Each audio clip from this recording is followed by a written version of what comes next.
And we're live. Ready? And we're live. All right. Here goes. Performance On Demand Podcast, number 43. 5, 4, 3, 2, 1.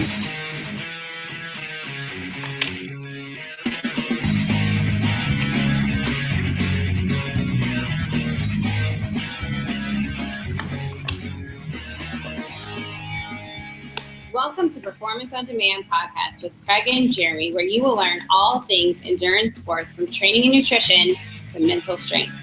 Everything you need and want to know in one place.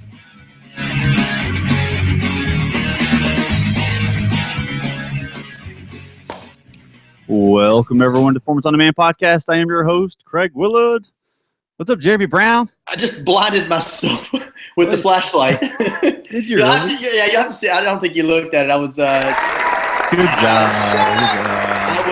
I was jacking around with the flashlight, being silly on the Google Hangout that we're live on, and I was shining it in my face. And I was waiting for you to look because it was a pretty awkward face I was making, and you never looked, and I ended up blind from the LED light. So successful start to the day.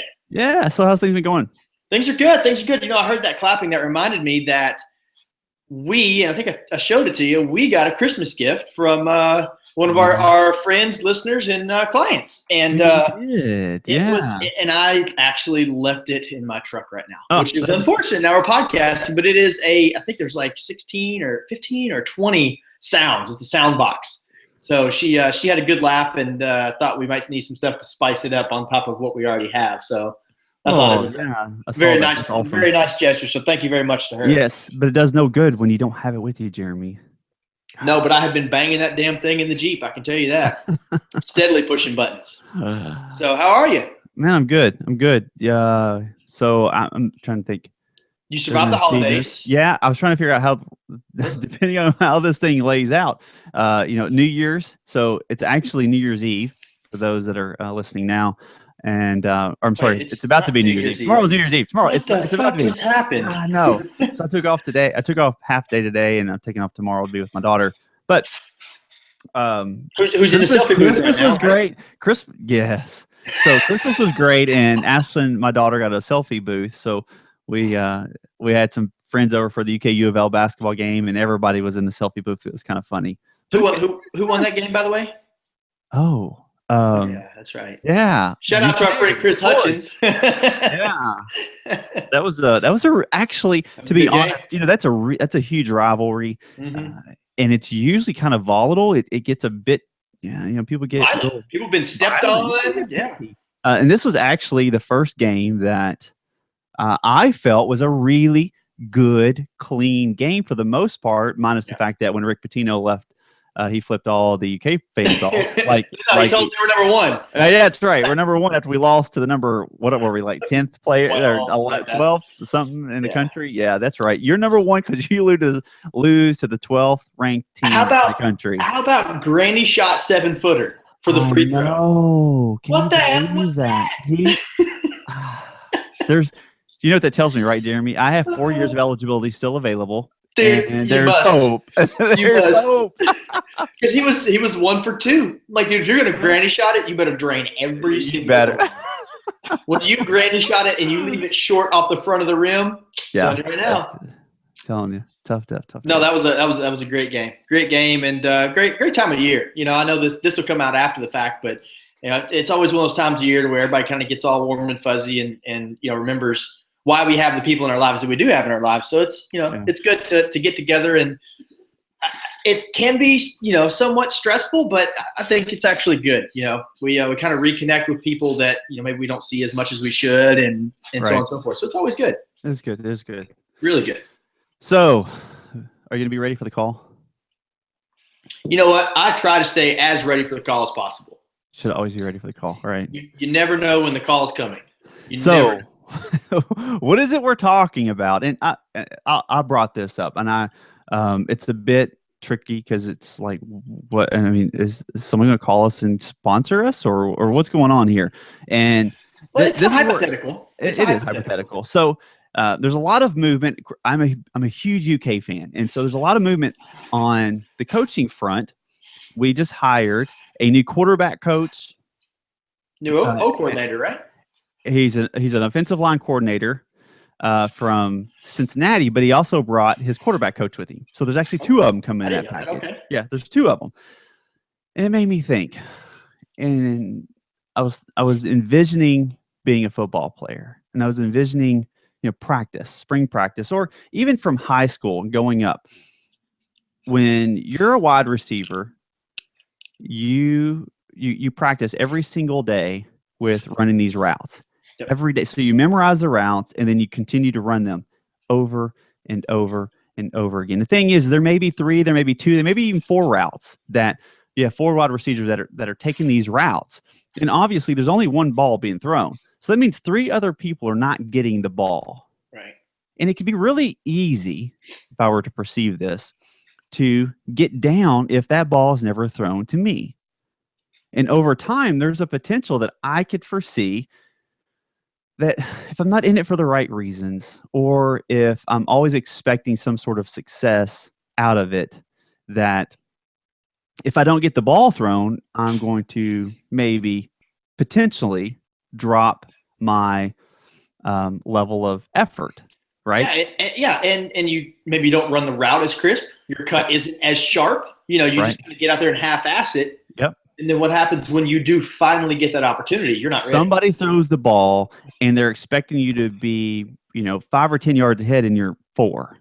And what happens? You miss the ball. Yep. And then what happens? Well, things spiral out of control, and they may not throw the ball back to you again because they can't rely on you. Right. So it actually has all these other things. And then I thought, well, hell, that's a lot like, triathletes. Right. And endurance athletes, runners, cyclists, swimmers. Yeah. So you've got investment. It is. And we talk about this in a lot of the podcasts. We talk about that investment and knowing that it doesn't, your effort today is not going to be something that you see so much tomorrow. It's a stair step. So what level of effort I'm putting in today is going to allow me to improve that much more tomorrow, and the next day, and the next day, and the next day. And at some point, I have an opportunity to be to reach the goals that I want to obtain. So in doing so, I have prepared myself to be ready for that call when the opportunity arrives. If I need some sort of instant level of gratification today, that's going to be a problem. Yep. Right? Yep. So, from coaching perspective, let's just throw you on the hot seat there. From a coaching perspective, what's your experience with athletes that come to you with that type of mindset that, oh, I don't feel that instant response. I don't get an instant result. Therefore, it's not really worth doing. Yeah. And that's luckily, I honestly don't have a ton of experience with that with athletes. There have been athletes that they want it here and now, and it takes a setback to make them realize, okay, I'm not going to get it here and now. I've got to do all these little small things along the way. That moment will come. I need to stay where I'm at. And currently working with an athlete now, and that's very similar to that. So this is a very, near and dear to my heart. And it's tough. Even myself, I even said a couple of months back, I'm like, I don't know how the hell I completed Ironman Louisville in the shape I'm in now. You go out and you do a 30-mile ride and you're freaking trashed. Well, you did 112 and then ran after it. And so, you don't, it's hard because I go through those same emotions myself as an athlete, and I do deal with those a little bit as a coach. But what happens is you teach the athlete to fall in love with that process. And it becomes I will go out on a limb and say it's a form of faith, almost blind faith, that the work you're doing now will be able to be withdrawn on later. And I always like to look at it because I'm still a young guy and I'm still learning the financial ways of the world, but I like to look at it like you would a savings account or a retirement fund. And that's something I like to use as an analogy, because a lot of people in my generation, they aren't like, our moms and dads. Our moms and dads knew, hey, I got to retire. I'm putting this away, this way, this away. And even the generation before them, they worked at one place for 30 or 40 years. and they retired and they went on, to have a great second half of their life. Whereas I don't feel our generation now, we want that instant gratification. We're not as willing to put money into that retirement account. And so watch this, in 20 years, dude, it's going to be tough. It's going to be tough for people. And so to kind of circle back around, you really have to teach people to fall in love with the process. It's just like how you build, I live in a house that's made of brick. It's how you build a brick house, one brick at a time, right? You can't just walk up and say, poof, the house is there.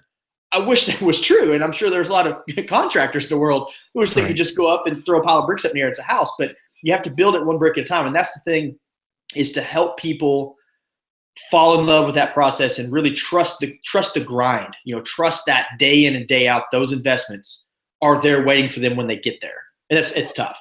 So let's talk about bricks. Mm-hmm. So you're building a house, and you obviously you're waiting on your contractors and stuff. And so the process for building the house, you put the outside up, then you start to lay out the bricks. And in doing so, if I say it's all in the process work, you want to build the house, just put the bricks on it. But if you don't like brick work, are you going to like doing what you do? Are you going to push yourself through to see the house done? And the odds are no, because I think it's what you said. It's a love for the process, but I wonder if it's not a little bit more than that, and a little bit further past that would be a love for the sport. And that's, if you love football, you love the opportunity that's being out there. I can't tell you how many times. Let's take UK basketball. So we have walk-ons, and we have very, very few of them, and they're actually pretty good. They would be really good on other teams. Every day they go to practice and grind out with the best of the best players on the face of this planet. I mean, UK gets some of the best players out there. Right. And in doing so, they're kind of in the shadows. You don't see them much. You hear about them, and they always talk the last 30 seconds of the game. Well, the last 30 seconds of the game, right? But then you work, you effort every single day, because one day might be your call. For example, not only that, Dominique, the other day, so you've got all out of control dude that basically is kind of in the shadows of the University of Kentucky team. He was ready for his call. He came out for against University of Louisville, and he whipped butt. He game of his career. He killed it. The game of his career. Why? Because every single day, the love for what he does, it didn't matter the outcome, because he was loving the moment and loving doing what he did today. And tomorrow he'll love what he's doing tomorrow. The next day he'll love what he's doing the next day. And the outcomes always came as the byproduct. The success always came because there was a love for the sport. Right. He was ready for that. He was ready for his moment. And everybody has a moment. Yep. I want to make sure everybody understands that. Everybody has a moment, whether it's your goal race, whether it's a promotion at work, like we talked about in a podcast a time or two ago. You dress for success. You present yourself the way you want, in the position you want to be. No different. You go out there and if you're a football player, you run those damn routes like you're in the game every single time. Because I can assure you, somebody else is out there doing it. Yep. If you have expectations, let's start at the very smallest portion, and that's finishing a 5K.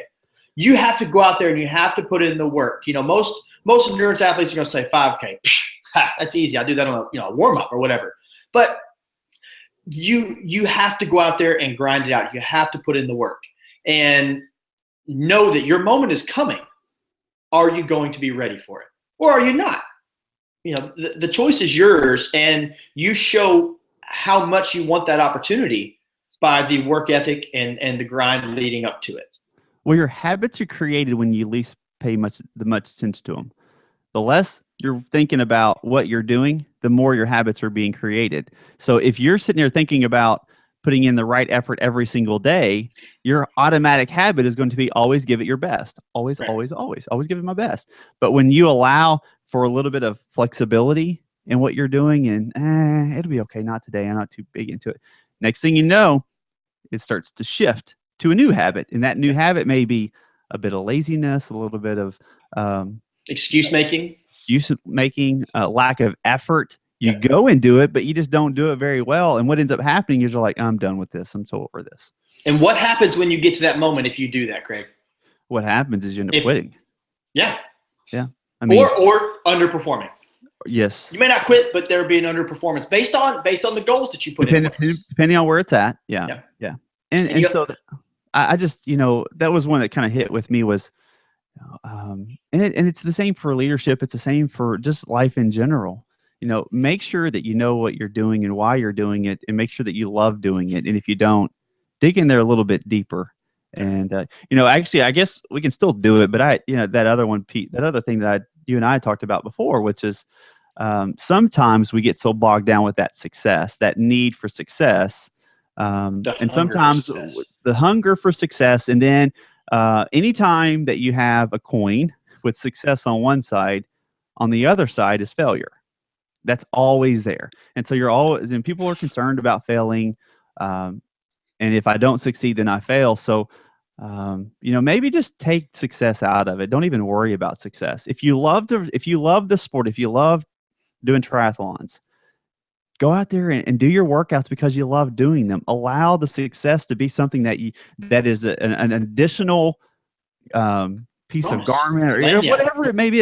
It's some result, but don't focus on that, because if you don't focus on success, failure is impossible. It does not exist, because there's not the opposite end of that spectrum, which is the success. Does that make sense? No, it absolutely does. And, as you were talking, I was going to give an example, because I think that some of the most powerful forms of communication that you and I, especially as coaches, can do is to use ourselves as examples. And you do that when you're talking to people. It's, hey, I've been there. This was my X, Y, and Z, whatever. And I've been a pain in my coach's ass for the past 3 or 4 weeks, because I think Ironman Texas, 5 months away, plenty of time. I'm not scared of the distance. That's problem number one, right? Right. And so I've been an excuse creator. I've been someone that says, well, I'd rather go and do this marketing plan for my business than to go on this bike ride. And I have had to make myself, in the past 4 weeks, create new habits. I've had to force myself to fall back in love with the process, because for the longest time, I fell in love with the success of my athletes and the progress of my athletes, so much so that I wrote off my own desire for the process. And so now I'm having to recreate that. And so, when I did a run today, and for me, it was probably one of my best runs I've had in a long time, because I was in love with that moment. I was in that moment. I was in that process, and I knew that run mattered. And for me, that's a big deal. I have to know in my own head, and this is my own problem, but I have to know that everything I do counts. Everything I do matters. Everything I do has a purpose. Okay, yeah, I could go out there and I could just do 45 minutes of this hour and 10-minute ride. Not a big deal. Or I could run 5.5 miles instead of 6. And if I do that every week for the next 20 weeks, I've cut probably 10 to 12 miles. I've cut probably a half a week's worth of running off of my training. Yeah. Everything you do matters. Everything you do has to matter. That's probably the biggest point we can take away from this. And we don't think about that. We don't think about the grains of sand that it takes to make the beach. That's a good one. We think about the beach. And so everything has a result. I mean, earlier we were talking about, there's always a consequence. There's a pro and a con for everything that you're doing. If you half-ass, your results are going to be half-ass. And people go, well, I can just half-ass today. Well, yeah, but that's how you think about it today. Tomorrow comes and you're like, well, I mean, I got away with it yesterday. It really wasn't that bad. And I don't feel too bad. But all of a sudden, all the half-asses, all the 50% marks or the 80% marks, they evolve. And over a collection of days, months, it's a huge difference. And the people that you used to keep up with, not really keeping up with anymore, because you didn't put in the effort, because maybe you had lost your why, your purpose. There's things in life too, not every day is Dapper Dandy Day. Not every day is a great day in life, but you have an option. I think that's, to me, is it an opportunity or is it an obstacle? Things in life are going to hit you. They are. And you'll find that the more negatively you take those, the more they're going to happen. you're going to get more and more and more. Versus, it's like a creature. It sees an opportunity. It's like, oh shit, that I can't or I shouldn't just flew through that window. Watch me, here I go. Yep. You know? So understanding that even when you have things that aren't in your, what you would prefer to have happen, if you allow those to get in your way, they're going to, and they're going to continue to get in your way. Again, we're always building a new habit, and habits can be recreated, and an old habit can be picked back up, and new habits can be formed. But if you don't run the routes, if you don't put forth the effort, if you don't go into your workouts being, I want to see how far I can take my body, I want to be able to do this a little bit better, it's going to be really hard, when it comes time for your call to be, for you to be ready for that call, for your number to be called, and for you to potentially get something that you never thought was possible, you might not be ready. And the question is that okay with you? Yeah, and with the football analogy too, to take it one step further, the quarterback's putting in the work. Yep. When you're supposed to make that cut on a 10-yard slant pattern, when you make that cut, that ball is going to be there. It's a matter of, did you put the work in for you to be there in that moment? It's already thrown. Oh, absolutely. By the time you turn, that ball's in the air. How many times, and I love that. That's one thing I love about football is that timing is so crucial. And you can watch teams, you can watch, just off the top of my head, Peyton Manning's really good. Any of the elite quarterbacks, Drew Brees, any of the elites, they have such a connection with that receiver. They know the receiver has put the work in and day out, to where when they throw that ball, the receiver does not have to be looking. He's going to turn, and it's going to be right there in his lap. And that's because he knows, it's incredible to watch. It's art. Because and we'll talk about football for just a second, if you step back and look at it, you go to a high school football field, it's like, wow, okay, cool. The pro football field's the same damn size. Yeah. Same size. Yeah. It's just a lot bigger, faster guys, and those guys are truly just incredible to watch. Just like professional triathletes. They're on the same course. It's just incredible to watch how they pick it apart. And the thing is at that level, they do the work day in and day out. I'll tell you right now, for someone, how often, Craig, and be honest, how often do you wake up and you think, oh shit, man, I could call in sick today, man.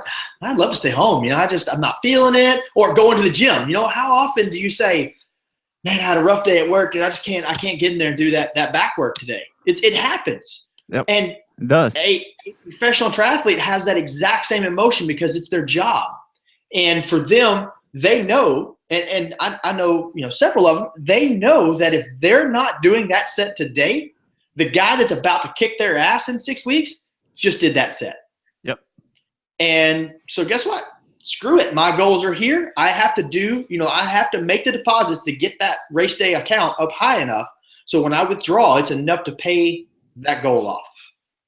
I totally agree. That, it's interesting because you use the analogy, the pros, it's the same course, but some are doing it a lot faster than others. Because that is how it is with the triathlons and biking in general, or whatever else it is. It is such an investment sport, and the amount of effort it takes, sustained effort. It's not just for a day or two or three. It's the sustained effort that it takes to get the results that you want out. And most people that I know don't just do one of them. They start that way, but then again, you want better, you want more, even if you want consistency, you still have to put forth the effort. You can't sustain a level of performance by doing less than you've done before to get to where you are. But the reality of it is, if you think about it, when I first started working out, deadlifts were really hard. 135 pounds was tough. Then 135 pounds turned out to almost like doing a bar, and then 225. And then 315. Little humble brag. Sit back and watch, folks. Here it comes. It's true though. And you look back, and next thing you know, 225 felt like 135. So your 10-minute run is now as an easy run, and now you're running 8.5 or 9. I love athletes that we start somewhere, and down the road of the process, they'll come to me and they'll say, yeah, I just did this 5 miles and it was kind of a tough run. I'm like, hang on, back up. You just did 5 miles. Because if I recall correctly, that was about half your weekly volume 8 weeks ago. Right. Okay. Pretty damn cool, right? And then they'll step back and they'll say, oh, wow. You know, one thing I love and makes me addicted to the sport is sweat equity. You know, you think about equity on a home. Everybody knows what that means. It's kind of a commonplace in life. But this sport requires sweat equity. This is a blue collar sport where you get out of it what you put into it. Just like, and we'll go back to the old factory workers, because Grandpa Brown, my dad's dad, worked for Ford Motor Company for 30 something years. Every day he'd go in there, and if he wanted to make more money, what'd he do? He'd work overtime. Yep. You know, and so it's a blue collar work ethic. You have to put in the work in order to get it back. You want better race results, put in the work. You want to be faster at this, you want to be more efficient at this, put in the work. And you know, the work is not always, this is something I want to stress. The work is not always the swim, bike, and run sets. The work being put in can be core work, can be strength work, it can be mind work, sleep, hydration, all that kind of stuff. That's all work that goes into it. You don't have to go out and feel like, oh man, I just got freaking smashed on that set. Sometimes the easy sets are the key, but it's still work. It's transition work. Just doing some transition practice. It's still gains, you know, chatting with your coach, chatting with Craig, strengthening the mind, making gains like that. That's still functional gains that are going to benefit you in the long run. Yeah, definitely. And that's something that as results are delayed, your mental capacity, your strength, your mind strength must be of a level that it will keep you moving. Hungry. Yeah, because if you're a bit weak on it mentally, and I don't mean that as in having a disorder. I mean, but if you're lacking confidence or anything along those lines, and some sort of outcome doesn't happen, it could deter you and make you again, as you said earlier, underperform, or worse, you just give up. And that doesn't teach yourself very good things. That's probably one of the worst habits you could ever have, is to just quit it. And of course, and I hate to say this way, here I am a parent, so this means a lot to me, but I don't show, when you commit to something, you commit to it. And that's just what you do. Because I don't want my child, I don't want to ask them to think that she can just, start something and just quit it. No. Right. If you're going to play basketball for this season, you're going to play basketball for the whole season. After the season's over, we can talk about it and see what you think. Right. But you're going to have to put forth the effort at least for the season, or we're going to have problems. And not playing basketball in Kentucky is like not attending a Baptist church in the South.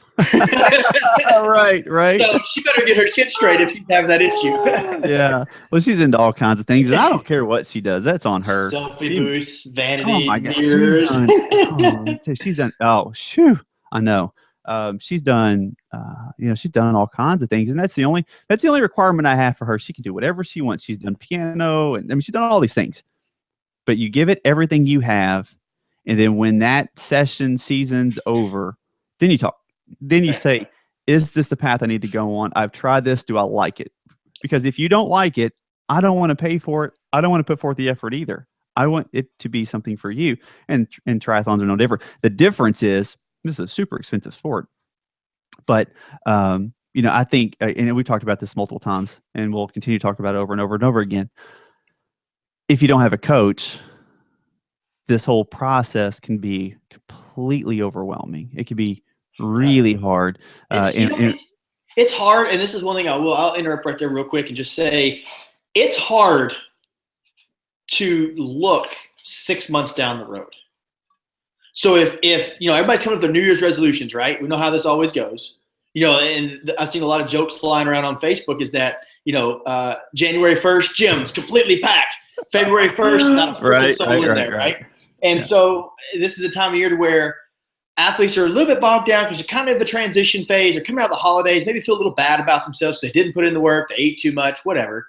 But they come out, and for the first 4 weeks of the new year, it's like this extremely fired up because you just set goals and you're like, oh, hell yeah, I'm going to do this year. I can't wait to go here, here, and here. September, I'm doing this. November, I'm doing this. June, I'm doing this. Man, it's hard to look down the road 6 months and say, all right, Craig, in 6 months, I want to save $5,000. And you would say, because, you're as an advisor to me, you would say, oh, yeah, okay, well, how are you going to do that? Like, I don't know. I'll just have $5,000 in 6 months. No. I'm gonna get it though. Right. It'll be there. And then, May 31st or May 30th, you get put in jail for robbing a bank because you need $5,000, right? But I had $5,000. Yeah. There's no bank robbing in triathlon. You have to make those daily deposits. And it is, I think that is where a coach comes in and a support group, whether it's a team, whether it's training partners, comes in, because after 4 weeks, you start to kind of fizzle out. You're like, shit, man, this is hard. I don't know how I'm going to get to that 70.3 in June from where I am right now. And that's where a coach comes in, and the true art and science is a huge benefit to athletes. Yeah. Well, and I think that's where the power of focus, and we've had podcasts on this, but the power of focus is so, it doesn't matter in what part of your life. If you don't comprehend focus on a pretty simple level, and this is, we had this podcast and we talked about that. What's focus? And Jeremy goes, what did you say? You remember? What I think concentration. And then I go, what's concentration? You're like, focus. Focus? But understanding how focus and thought and self-talk all are about what you do in that emotional state of you wanting something, and how to take that and empower yourself, and how to have the right thoughts to keep you moving forward, and knowing that it's going to be hard, but that's the reason you're doing it. It's so easy for you to have a plan and go, oh, I want to do it. And you go do it. And then you're like, oh my God, this is hard. Oh shit, it's really hard.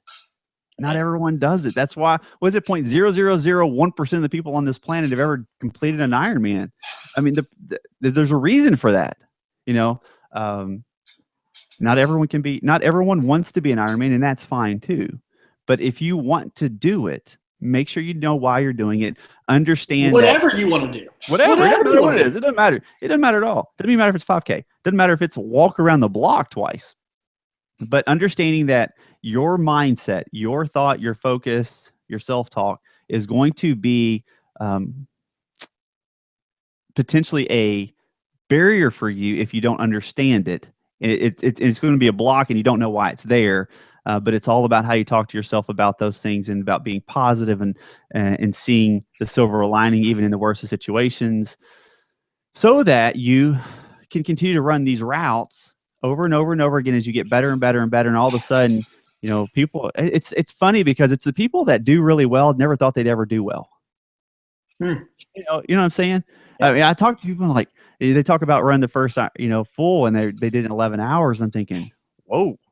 And they're like, well, it's okay. I'm like, what? Right. What do you mean it's okay? That's phenomenal.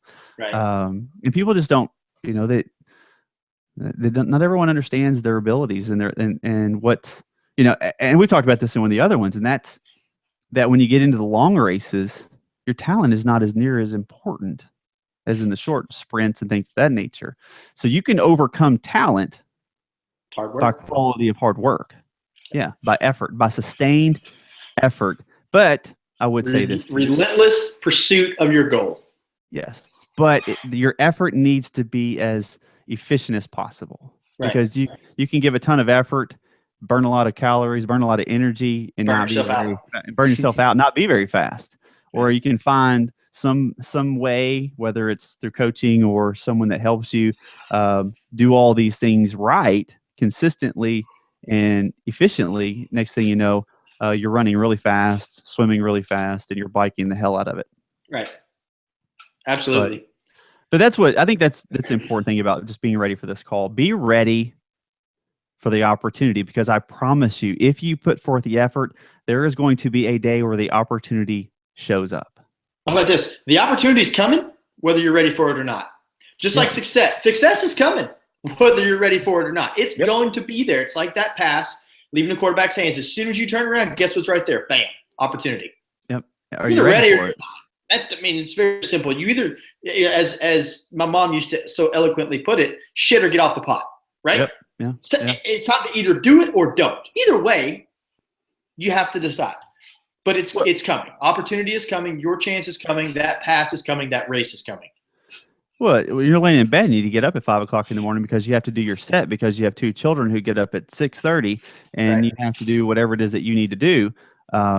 Think about, if I don't do this, what happens? If I don't do it, well, that's going to put me behind. I'm going to get stressed out. I got to give a reason to my coach. It's going to ease my mind if I go ahead and get this workout done. I'm going to feel great because you always feel better after a workout, no matter what. Never regret it. So, you're going to feel better. You're going to have a much more charged day, and it's off your plate. Go ahead and get up. Or you could say, I know who I would be competing against probably getting up.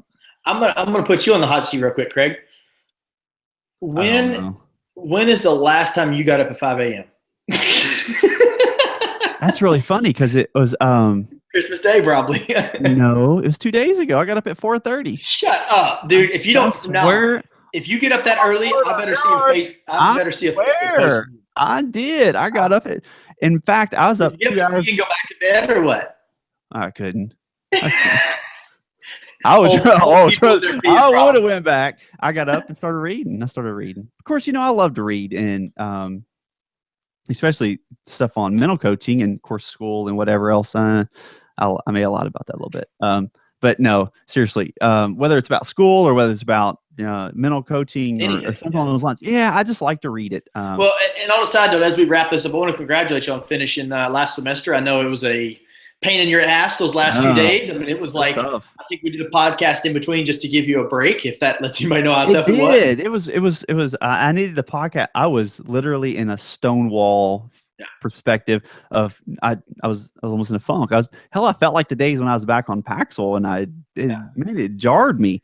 Well, so here you go. Just like what we've been talking about today, though, you had to read one page at a time to finish all those pages of reading you held up. Yeah. I'm a mental coach and I love doing it, but it doesn't mean I don't have my own problems. Oh God, that's a whole different podcast. I know. I can't talk about those things. My psychiatrist wouldn't let me. But some of these little things, like this little guy here, of course, some people can't see, but it's that little guy there. Yeah, this is 30 pages. Pavlov's conditioning, and I had about 10 of those to read. And I'll be honest with you, I got stonewalled with that too, because I didn't want to read it at the time. It wasn't, but I had to, and my decision is I said, look, what's my outcome here? What do I want out of this? What I want out of this is I want my PhD. So what am I willing to do to get there? Well, I want to read that. I got to consume this. So whether I like it or not, I'm going to do it, because not every day I want to do that. Not every day you want to get up and run. Not every day you want to bike, but that is in your way. Yeah.